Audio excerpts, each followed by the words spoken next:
I'm Chris Chinchilla. Welcome to my podcast, an enthusiastic ramble through whatever has taken my interest the past week or so. Expect technology, games, history, travel, geekery, and as always, much, much more. Welcome to the latest Chinchilla Squeaks with me, Chris Chinchilla. I have an interview today with Avi from Scarf, talking about their option, their SaaS, their product for analyzing metrics in open source. This is actually usage metrics, not the kind of community metrics, although they're also another part of it, but the usage metrics of open source software. So that's coming up soon, but there's also been a lot of news, a lot of it around subjects you're probably bored of hearing of. I know I am bored with hearing the two letters A and the letter I, but I'm trying to cover it from a slightly different angle. And then after the interview, I will give you a roundup of news from me. But let's jump into the links. First up, an article from The Guardian from the infamous legend that is Naomi Klein. AI machines aren't hallucinating, in quote marks, but their makers are. Now, there is this concept called AI hallucination where they make up something that doesn't exist. But she's sort of subverting that term to actually talk about something else. And how that they are, not the AIs are hallucinating, but their creators are hallucinating. Or to put it more precisely, which is very relevant and connected to Naomi Klein's sort of typical attitude to these things. I'm not saying that I necessarily disagree, but that tech CEOs want us to believe that generative AI will benefit humanity. They are kidding themselves. They are hallucinating. And she digs into a couple of points where and why she thinks they are hallucinating and why they are misled about the use, about the impact, about the way people feel or should be feeling about artificial intelligence. A lot of this relates to creative movement, to artists. It mentions a few people here who are already running programs trying to stop AIs scraping and using their material, and more of that I'm coming back to later. And how she also talks that this is not new from the tech industry. We saw it with Google's book and art scanning. Yes, that I remember those tales. And then she mentions like Musk's space colonizations, Uber's assault on the taxi industry, and that kind of thing. I mean, they're not completely related, but I get the point in that the tech industry over and over again has this notion of thinking it can do no wrong, that its technology is always there to benefit people, but that's not always true, of course. And I think here is where she says that a lot of people are also hallucinating and that they really should stop being distracted and actually understand what impact this could actually have. And she lists a few hallucinations here that it will solve the climate crisis. This is sort of interesting, I suppose, because on one side, a lot of the makers will say that the kind of thinking and processing it can do means it can come up with ideas that humanity couldn't come up with. But then, of course, there's the environmental impact of AI, which is odd because it's not spoken about as much as, for example, we spoke about the environmental impact of blockchain. Is everyone too distracted to worry about it, maybe? Hallucination number 2, that it will deliver wise governance. And I think she comments that are the people who currently deliver wise or otherwise governance, do they suffer from a lack of information that AI has, or will it just be able to make the same bad decisions but at scale? Which is interesting. What goes in sort of comes out. Hallucination number 3, tech giants can be trusted not to break the world. And interestingly, even some of the CEOs like Sam Altman behind these technologies are not even very sure themselves. Hallucination number 4, AI will liberate us from drudgery. And this is something that I'll definitely be revisiting in some other links. And we're already seeing it. I saw a great tweet the other day that said this is not the future that I hoped for. Humans doing dull tasks that AI can't do, and AI painting and writing fiction, which is sort of how it feels at the moment, is that the only jobs left for us are the crap ones, because despite the promise of all these things, capitalism and companies, it's not necessarily in their interest to give us that. They primarily see it as a way to make more money. And I think the BuzzFeed and Vice layoffs and cancellations and remodeling have also been similar manifestations of this, that a lot of them just being replaced with artificial intelligence, because despite what a lot of companies say, when, this comes first, that comes first, in honesty and in truth, it doesn't. It's money that comes first. And these tools, in an economic downturn, give them the opportunity to make more money. And that's pretty much it. It's quite an interesting read. If Naomi Klein has always been very opinionated on certain things. You may not always agree, but take a read. Digging into aspects of what she addressed in her article, here comes a few deeper dives into that. This is from Fortune by Alexandra Sternlicht. A 23-year-old Snapchat influencer used OpenAI's technology to create an AI version of herself that will be your girlfriend for $1 per minute. And you can kind of guess what happened. Things got very sexualized. People addressed it in ways that are all too predictable, etc., etc. But it's interesting because I can't imagine this isn't what she expected to happen. But the kind of answers it will give on behalf of her might take conversations down a pathway that she isn't comfortable with and lead actually to more trouble with her. Because if she's only one person, she can talk to one person at a time and sort of gatekeep and prevent those harmful conversations. But if there's thousands of conversations happening for a lot of money at one time, how can she have guardrails on all of them? But then people still associate the AI with the person. This is, of course, not proven, but I think a lot of people see this coming, this aspect that they think they're talking to her. It's been trained on her, which is kind of an odd thing to think about as well. But yeah, have a read of it to get a bit more detail and a little bit more, especially a bit more detail about what happened. It's behind a paywall, but there are ways you can certainly read that one article anyway. Coming down another similar path, this is ironically from Vice, from Motherboard. I don't know if this is before they got shut down, which is ironic. Inside the Discord, where thousands of rogue producers are making AI music. There's been a couple of examples in the past month or so, and this article is actually from nearly a month ago. This is by Chloe Zhang, where people flooded music services with these sound-alike tracks that were trained on artificial intelligence. I must admit, I don't even know who the artists are, but anyway.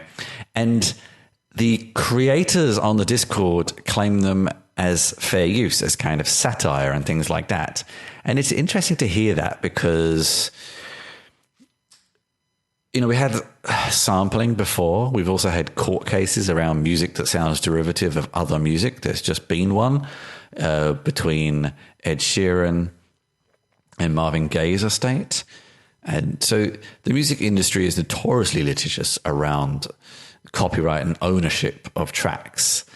And the fact that they're claiming fair use is an interesting one because they're saying, well, we are fans. It's almost like fan fiction. Or is it like, it's not even like cover versions. It's kind of like bands who want to sound like Oasis, sounding like Oasis, but they're not playing Oasis material. But in this case, of course, the music is being generated in a different way. And again, this is something we keep coming back to so much, is the scale has changed. And should this be allowed? Shouldn't it be allowed? Some artists are saying it should be, and they're actually sharing their proceeds with these people. I think this is reserved for a very select few artists. I doubt there are that many artists that make enough money to do that, to be honest with you. And if the people who create the AI-inspired versions want a share of next to nothing, then I guess they're welcome to it. But, who is creating here, I suppose, is the question. A cover band, an inspired band still create something. But using prompts to create music, are you going through the creative process? I don't know. It's hard to say. People probably argued the same things around samples in the past. Well, you didn't create that beat, but it was combined with other things. It's the same argument with remixes, etc., etc. It's an age-old argument, but again, the scale has changed. And this Discord server has a lot of people doing this. There's a lot of very rapid takedowns happening from the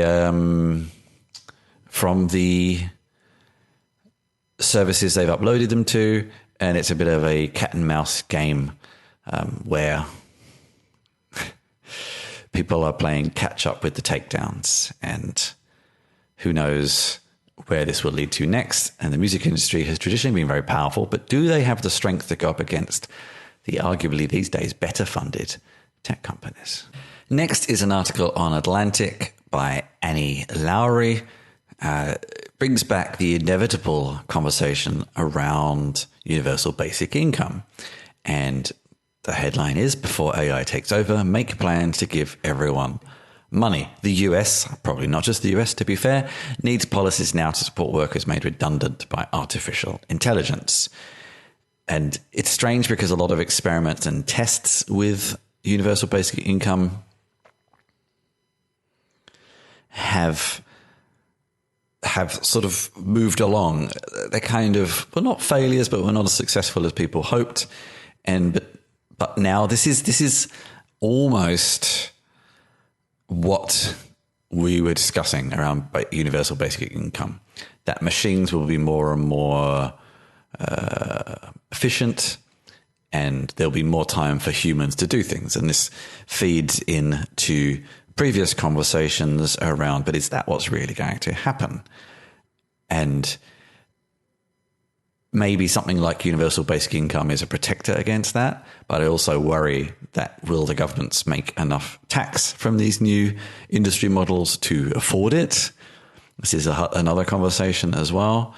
It's now time to start thinking about, and this is an aspect around the regulation as well. Maybe the regulation is not around what AIs can and can't do, but that it can't be used for,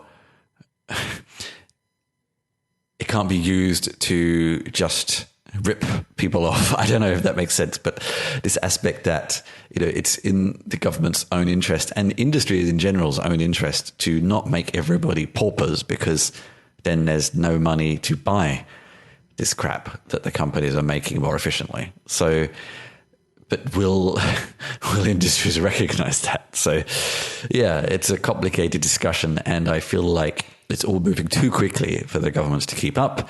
And UBI is one of these topics that sort of puts fear into a lot of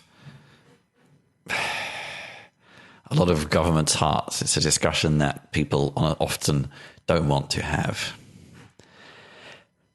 Next, we keep going, nearly there, nearly out of the AI corner. Lucas Ropek on Gizmodo. It's a headline that I was sort of expected to have read before, and I'm starting to wonder its accuracy because I haven't seen it mentioned in many other places. But ChatGPT is powered by human contractors getting paid $15 per hour. This doesn't surprise me. You still need people to prove that what these things do and say are accurate, hopefully. The irony, again, this feeds back to that tweet, that for it to go and do all these wild and crazy, wonderful things, we need people paid, it depends on the country, but low wages to go and manually say, but what is good? What is good? And often behind many seemingly clever artificial intelligence is this phenomenon that there is often just cheap labor behind a lot of what appears to be clever. Not saying that it isn't clever, but it is there as well. And in addition to things like the environmental impact, it's worth knowing this. And finally, this is on Specky Boy by Eric Karkovac, talking about how we do and don't want our content in these training sets. There's a lot of people looking at this now, but of course a discussion is now coming up with things like not letting SEO and search crawlers with robots.txt files scrape your websites. We now need to have similar things for our websites and other content. You know, we don't want this included in these sets for various reasons. There aren't really any standards around it yet, but you know, there are some ways that already exist to do this, like you know, if you know the addresses they come from and things like that. But many of them are not even accessing the content in these quote unquote traditional ways. So how do you stop that too? And it's interesting dig into it because in many cases in the past, when you wanted a bot to trawl your search engine, you actually benefited from it. But at the moment, as things stand with artificial intelligence, you don't benefit from it. Or do you? There is actually a maintainer from the image to data set who says that you will, but will you? And, you know, there's a lot of this broader discussion, and really so much of it is going to be wait and see. All right, then. I think that's quite enough. I think I'm just going to leave all the links there. I promised a bit more, but I think I changed my mind. Let's just get straight into my interview with Avi from Scarf. Today I'm joined by Avi from Scarf. I've talked a little bit around this aspects of this topic over the past few months around software supply chain security, around tracking dependencies, around sustainable open source, et cetera, and I kind of feel like Scarf fits into a lot of those, but maybe you should tell me more and then we'll take it from there and see how wrong or right I was. Yeah, I think it does fit into a lot of these things. Okay.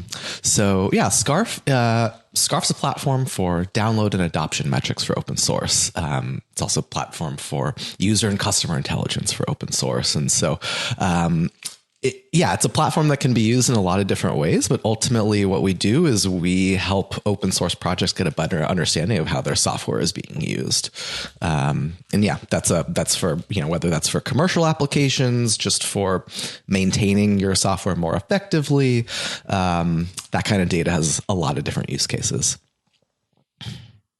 And so what are you offering over a lot of the places where you can get these metrics already? I mean, there's GitHub is a classic one. A lot of people have criticism of GitHub metrics, but like what kind of metrics do you mean for GitHub? You know, a lot of people look at pulls, stars, et cetera. We all know they're not always particularly accurate, but it's a common source. There's also, is it Chaos? Is that the other one?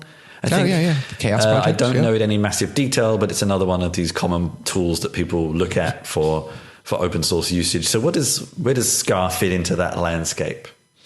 Yeah, so I would say that all these other platforms don't really get at usage like at all. So for GitHub, stars measure interest at best. Mm-hmm. The Chaos project is very concerned with community health analytics, which also very important, but not usage. Scarf is about how is the software actually getting used? What companies are downloading it? Where in the world is it being used from? How many unique users does this project have? And so I would say that Scarf's pretty much the only platform that is concerned with tracking these particular kinds of metrics. And we do it by a variety of different modes of analytics, but from proxying and redirecting to package registries, to collecting telemetry, to tracking views of documentation. So there's kind of a variety of different ways that we can get at this information. But it's pretty unique in that way of actually trying to get at the raw usage, not proxies of usage. So how do you do that? I mean, I can see one way where you'd look at where various packages and things are in dependencies, but that doesn't really tell you about usage either. A lot of open source is not always people. I mean, connecting up with the SBOM supply chain side of things, it may be increasingly the case that companies have to tell people what's behind the scenes of their products, but people don't necessarily want to. So how do you extract just usage in a very passive way? You know, it forms part of the code of something versus usage, actual active usage. And I feel like there's a lot of questions here to unpack, but and what usage even means. That's a great question. That's a really good question. And yeah, usage is actually quite complicated because, you know, if I was measuring, you know, if a library is getting used versus a CLI tool being used versus a database getting used, it's all a little bit different. And especially if you're trying to measure production usage of that software. I would say our primary kind of insight here into what the strategy that we take to measuring this stuff is to tie into the distribution of the software. So, you know, in order for me to use a piece of open source, I'm going to need to download it at some point in time. And, you know, the SBOMs are great, but, you know, I my company's code base could specify a bunch of dependencies, but one of our software engineers still might download a program on his laptop with Homebrew or Nix or apt or whatever. And no amount of manifest files are going to capture something like that. But ultimately, everything ties into some kind of distribution channel where I pull some bits down as software and then use it. And so we typically kind of the primary way that we're collecting stats is by sitting in front of the registries where this software is hosted. Yeah. That's a more universal way to get at these kinds of stats. And then we'll correlate that with things like, you know, viewing documentation and how does viewing documentation convert into downloads, convert into usage, that kind of thing. Yeah. I mean, so as far as I can see, it looks like if someone wants to use Scarf, they have to kind of opt into using it. It's not, I don't know how much information you get from your own sort of scraping and aggregation of various package repositories and things like that. It kind of looks like people have to sort of, it's like, you know, like enabling Google Analytics on a website. You have to sort of enable it. That's correct. That's correct. Yeah. We don't do a ton of, we don't do any scraping at the moment. Okay. In the future, we might, I mean, cause, you know, package registries have some information that is, you know, available for scraping, but ultimately there's a ton of tools that do these kinds of things already. We're a little bit more focused on what, you know, what we're kind of uniquely bringing to the table. But I think ultimately bringing in as many pieces of the puzzle as we can will become necessary in the long term. So could I be skeptical, realistic, Please. say that the users of Scarf are probably the kind of commercial open source companies, which, you know, we could argue over what that really means in terms of open source, but the kinds of people who are interested in these sort of analytics are people who are probably selling something on the side of their open source software. I would say that is a primary use case for Scarf, but it's certainly not not the only one. Potentially not even the majority, actually. Okay. So that one, I would have to look to see kind of how the breakdown actually looks. But we have a lot of just pure non-commercial open source using Scarf as well. There's a variety of use cases. I mean, you know, for some, it's just seeing the impact of your work. Like, do people actually use this? Should I continue to spend my weekends on this project or not? Is a huge one. And you know, seeing, oh look, these companies use my work or rely on it is just cool to see. Sometimes it really validates your efforts.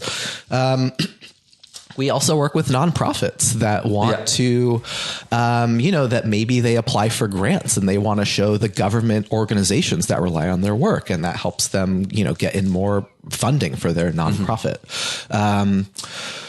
Some want to be able to better prioritize issues. If someone is complaining about that bug on BSD, well, how much should I care about this bug on BSD? How many users are using it? And otherwise, your best shot is putting out a survey, which, we're more sophisticated than that. We can do better than put out a survey to our users to, kind of collect that kind of information. We can do it automatically. You just gave me a wonderful question I want to ask in a moment, but I'll come back to that and try and remember. Sure. Can you share any of those projects, especially the open source ones? So sure. A great example, the folks at linuxserver.io, they're redistributing a ton of different applications as Docker containers, and they serve all of those Docker containers through Scarf. And one thing that they learned, so they have, and they wrote a blog post about it that I'm sure maybe we can link to in the show notes or something, but they have billions of downloads of their Docker containers.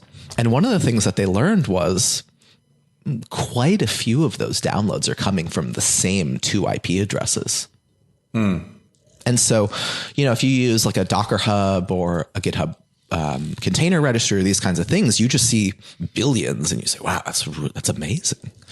Maybe you see a spike and you say, wow, we're growing. But that might not actually be the case. That might just be a rogue CI system, just pulling and pulling and pulling. And they're supposed to be, for the Docker, the OCI API, you're not supposed to just refetch manifests all the time. But the reality is that old clients will very much do that, and it blows up the counts. And if you're using a registry that doesn't expose that to you, you will misinterpret that data. It's hard not to, unless you have real access to what's going on there. So I think that's a great example of kind of the non-commercial case. The question that came into my head was I actually used to work in the non-profit space. I think a little, just as the ability to track things very, very in very great detail was sort of on the cusp a few years ago now. But it always reminded me that you'd have the projects that people were most engaged with, but then you had the projects that people paid for. And one person caring about a very niche issue and paying the money for it versus thousands of people not. So that person who wants the BSD issue fixed, if they're willing to pay for it to be fixed, but they're the only person who cares, this is where you get to that interesting aspect. And I'm not saying, of course, that's what something that Scarf is there to solve that. It's more for those people who don't pay you or pay you the same amount to balance that work out. Always this question that comes up so many times of how do you prioritize work when there's so many things you can do. But it just reminded me that that's not always the most used features are not always the ones that are most valued, unfortunately. Right. But I guess in both cases, at least you are prioritizing based on hard numbers and not just who is the most annoying on GitHub that I can do this thing so that they will be appeased. If they're annoying, but back up their annoyance with cold hard cash to pay your rent, then sure, you get a lot less annoying when you're paying. So, can Scarf handle things like identifying the same people? I mean, if someone reads documentation and then downloads via Homebrew and then runs in a container on a production server day in, day out, can you identify that that's the same person somehow or not really? To some degree, yes, we can. I think this is one of those things where, this is not an exact science, but in the amount of the volume of traffic that we're seeing, you can actually uncover quite a lot of these kinds of correlations. And, this will largely be IP address based. Scarf will look up all the metadata about the IP, and then we'll actually delete the IP address from our system. So no PII is being stored long term, but that does give you something somewhat stable to use. Of course, if you're deploying in the cloud and you're looking at docs locally, that gets harder to do. But especially when it comes to the organizations, if we know that, this office and that office, both, these two addresses are both this company and you see traffic from both, then you can start to correlate some of these things. We'll also look at user agents and just any kind of header information that we have to just do as good as it can be done. So it's not perfect. For sure. But it's also by design not personally identifiable as well. Scarf cannot, say, oh, it looks like Chris just downloaded this thing. Go talk to him. But what we can say is, oh, it looks like someone from this company has taken these sets of actions, and it looks like that might be a great lead for you if you are a business or whatever you want to do with that information. Yeah. And on that note, I remember some of the purer open source companies I've worked for, we know that a lot of developers who use that are quite opposed to tracking of any kind and will block a lot of it. So let's hope you respect that. But how do you fill in some of those knowledge gaps? Is there anything in place to try and help assist with that? Or is it that's just information you don't even know you don't have? So I guess there's a few pieces to a question like this. So I think one is, do we make it easy for end users to opt out? And the answer is absolutely. So, if someone downloads a file or something and they have a do not track header enabled, so like browsers will do this, if you have that setting, Scarf is not going to do any analysis on it. We'll like count the download and then we're done. And then we'll flag it so that the user can even see, like the maintainer can even see, of all my downloads, how many of them had a do not track header or a global privacy control header, these kinds of things. But we make it, we give several different ways for users to say, I want to download this, but please do not track. And then, of course, if people have their own kinds of, firewall policies or these kinds of things that block Scarf, then that's what they do. We're not, it is important that people can both access software through Scarf and in other channels and, go about their day. We're not going to try to bypass people's preferences. We would fail if we tried to do that, I think. So, and just, for things like documentation, I guess it's relatively easy. You put in, I can see it already and you're getting started, like a pixel, that kind of thing. And for everything else, I would guess for downloads from various repositories and things, it's fairly easy to track. But for can you also offer features at a code level within SDKs? And then what can you track? Is it like everything? You just, it's like doing observability tracking. You can say send a signal here, that kind of thing. Just up to you. Yeah, you can pretty much just send arbitrary events to Scarf if you want to, and then we make tools that make that easy. So, for instance, we have a JavaScript library that you just add it as a dependency, and then it's going to send some data back as a post-install hook. So it has no additional dependencies. There's no runtime footprint. It is just, npm install is going to send an event. And that's it. Okay. But of course, if you want to go deeper, you can use Scarf to do that and still have all of the GDPR compliance tools out of the box to do that in a way that, is as respectful as possible. Okay. So I'm looking at some statistics here. 2,000 packages distributed, 90 million packages download monthly, 2 million end users, 30,000 companies surfaced as OSS users, et cetera, et cetera. How long has the company or the project, whatever you want to call it, been around? And what was the origin story? Why did you start Scarf? Yeah. So I've been working on Scarf for a little over 4 years now, but we, incorporated as a company a little over 3.5 years ago now. So most of this was happening in 2019. It was a different project the project was the same, but the tooling was different at the time. Okay. So it started with a system package manager that kind of had a lot of these kind of tools baked into the package manager. And that, for a lot of different reasons, was not the right tool to build, but but the origins of this was that I was an early engineer at a very small startup out in San Francisco. We were building payment infrastructure, so it was a very complex system, a very small team, and so in my spare time, I was building a lot of tools just to help make our tool chain better at work. And what happened was my employer, this company, started relying on these tools very heavily, but I still didn't really have time to maintain them during the day. So I open sourced them. Some of those tools started to pick up some steam, and I found myself in a position where people at big companies, like there are people at Adobe, opening up an issue and saying like, hey, this server has a memory leak when we run it for a week. Like, can you fix it? Yeah. And ultimately I'm spending so much of my spare time maintaining these tools, and these businesses are using them. And I'm like, oh, maybe I should try to start a business. But I'm distributing these things on package managers that give me nothing but a total download count. So what do I do? How do I make this decision if I should quit my job to build a company around these tools without any data to make that call. And even if I knew that there was a company, what do I do with that information? What do I sell? I don't know. And so ultimately, I just talked to tons and tons of open source developers that, had enough traction that they were running into similar problems. And kind of the same things were coming up was, it'd be really great if I knew which companies relied on my work. Yeah.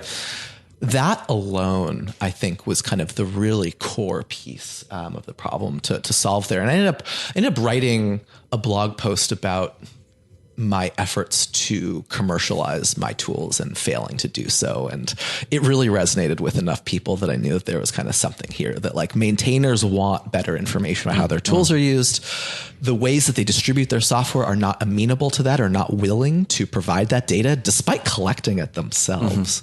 NPM's been collecting all this data for a long time, but like the maintainers don't have it.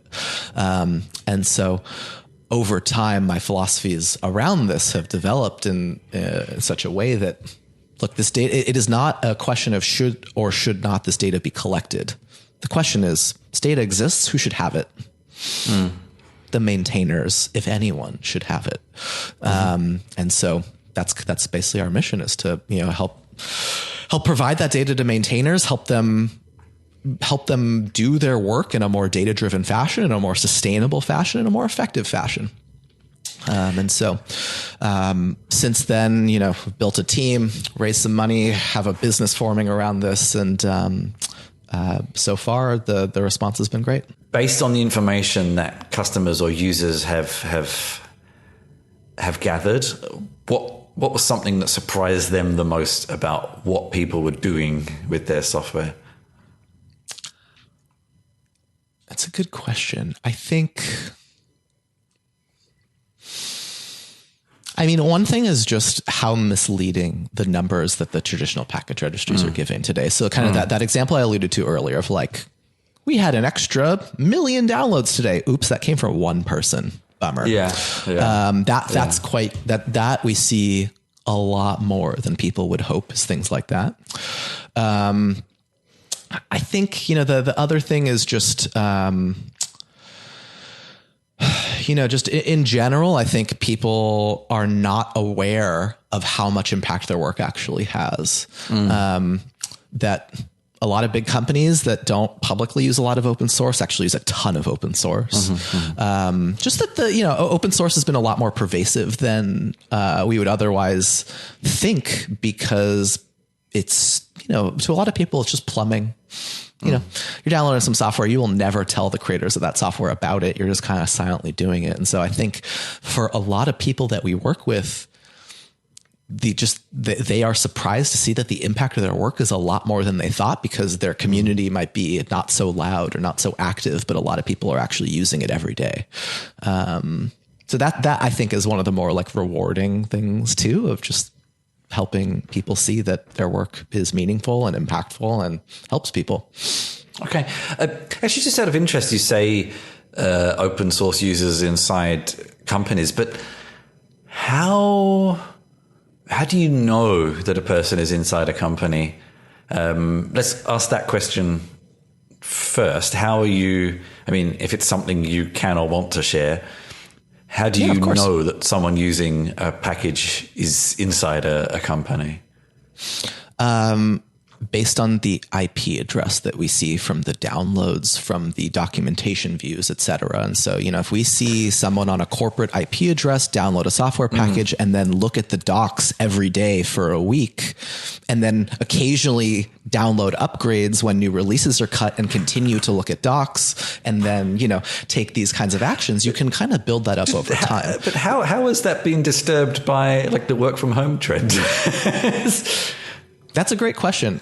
So the answer to this is that data providers are quite sophisticated with this kind of thing. So, for instance, advertising data is very, very robust when it comes to seeing activity that can be correlated to a given company, like a corporate email address, even on a home network.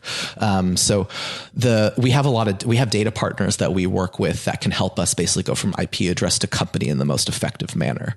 And it's very not trivial to broker those relationships so that we can continue to respect GDPR and these kinds of things. But ultimately, IP address to company data, even in the work from home environment, is quite robust. More than we would like to think, I believe. I'm just imagining lots of problems with this, with like VPNs, with Mac OS's new features on scrambling IP addresses and things like that. Data providers tend to have information on if an IP is behind a VPN as well, so we can break that out for our users. It's concerning me more than anything. But and also, like for example, if I am doing something through GitHub, I have multiple identities on GitHub, and I can't always guarantee just the way that it works that when I download or incorporate something, I'm presenting the correct identity. Right. And that, I think that's an open problem with this. Like if we see that, someone has downloaded a package from a given IP address, we don't really know if they're doing it for a side project or for work. Like, for sure. And I think one of the things here is that, one event in isolation, very, very hard to pin down. Where, Scarf can only make a guess and tell you how confident we are. Yeah. But when we see aggregated information over the course of a year, the picture gets a lot more clear. Because, we'll see other people doing similar things from another network that might be tied to that organization. If we see the patterns look similar, and that's kind of one of the points here, that a lot of this not super personally identifiable, but in the aggregate can give you a very good picture. And just to dig into that further, if someone uses a package inside, private packages, it doesn't mean that you don't see signal from that, but is that something you can get into? And I mean, how do corporations feel about that, I suppose, is the other one. Well, even if you're pulling in a dependency inside of a completely private repository that you'll never ship, you still have to download the software from somewhere at some point. Yeah, it's more the usage aspects, I suppose. Right. Yeah. So, if you are using a piece of software that has telemetry and it's like sending back events during usage, typically if you're in a really secured environment, like that traffic gets blocked and we're not going to see it. And so that's actually one of the problems that a lot of the bigger companies have is like, we want to know more about enterprise activity, and these are in tightly air-gapped environments. How do we get more information about that? And that's where sometimes documentation is a key piece. Like, people may, you may have it blocked at the registry level, but you still got to look at docs sometime. Interesting. Okay, cool. Before we go to a wrap-up question, let's just go to my penultimate question, which is always, what's next? If we speak in 6 months' time, a year's time, I think I get the impression you're a relatively small team, sort of early stage with this, but what's next? What are you working on next?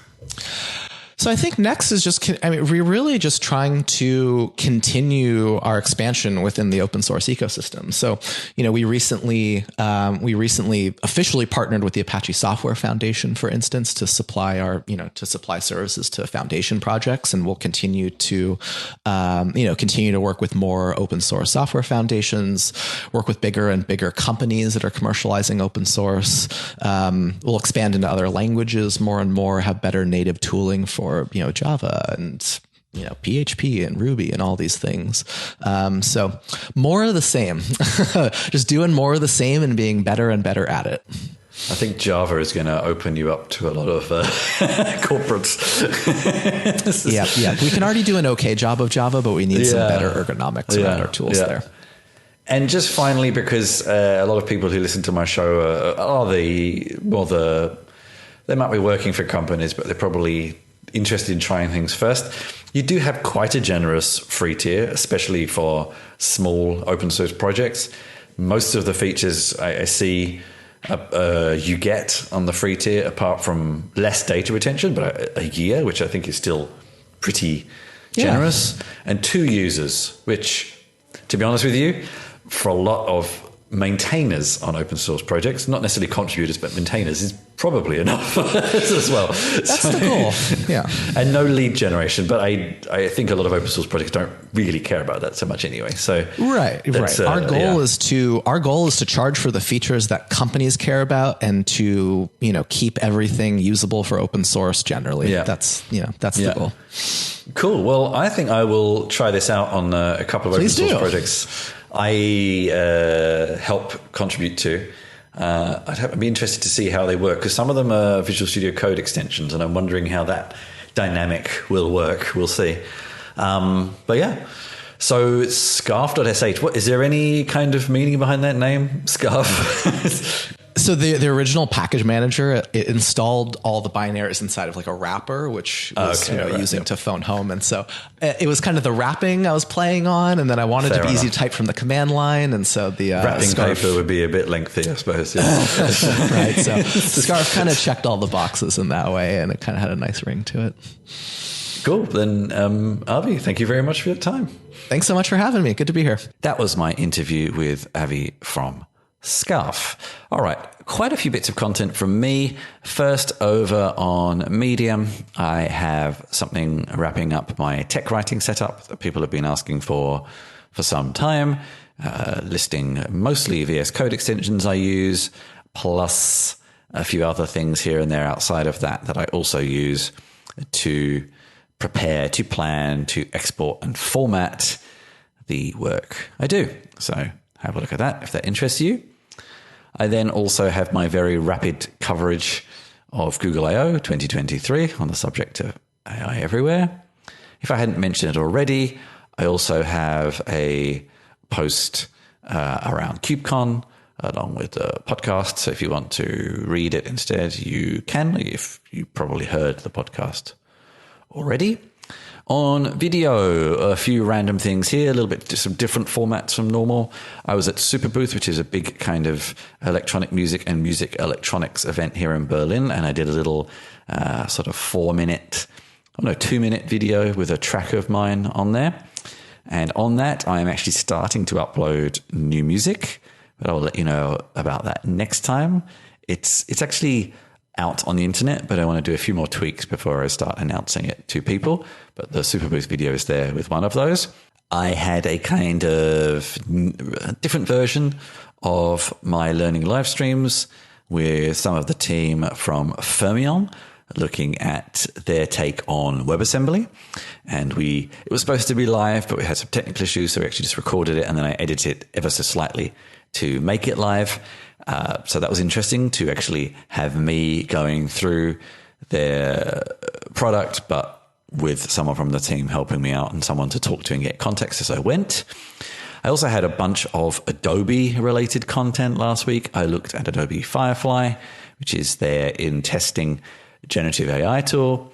And I also looked at using Autopod, which is something similar, sort of AI powered to edit videos in Adobe Premiere. And there's going to be many more of these coming up over the coming weeks, but that's the main ones for now. So other things from me, I mentioned the music. It's actually similar. I also published a short story collection. It is out there on the internet, but I want to do a little bit more with it first before I announce it to you. So that'll be on the next episode. And also on the video front, I'm actually taking a little bit of a break from live streaming to record some edited videos that I want to put out. But I will have one next week, I think, which is creating an Obsidian plugin, a plugin for Obsidian. But I'm actually going to have someone from the team again on that one. So I'm looking forward to that. So as you can hear, there will be more from me in the coming weeks. I think that's enough to be getting on with. As always, you can find more about me at chrischinchilla.com. And thank you very much for joining me, and take care, everybody. I hope you enjoyed the show. Find out more about me at chrischinchilla.com, where you can find show notes, sign up for my newsletter, and find all of my writing, games, work, and video links. There's also details on how to get in touch with me. And if you want to get even closer to what I do, join my Discord server for behind-the-scenes discussions and helping me produce my shows and work.